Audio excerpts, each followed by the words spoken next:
This is for Year 11 methods. It comes out of 17G. It's question number 1A. In each of the figures below, the graph of f is given. Sketch the graph of the derivative f dash.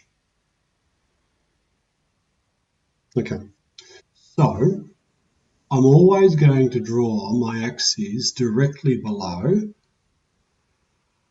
I'm going to share the same scale. So that's going to be where -1 is, and that's going to be where 1 is.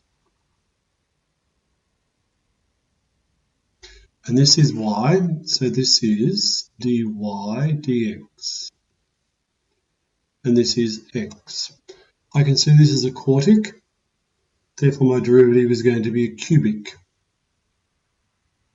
It's going to be a cubic, and I've got stationary points here, here, and here, which means at a half, at 0, and at -1/2, my dy dx is going to be at 0 because the gradient there is 0.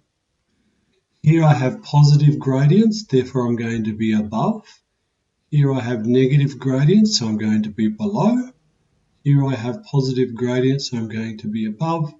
And here I have negative gradients, so I'm going to be below.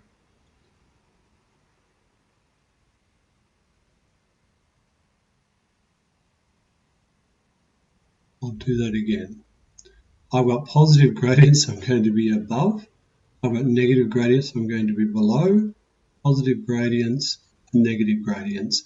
And that could be a graph.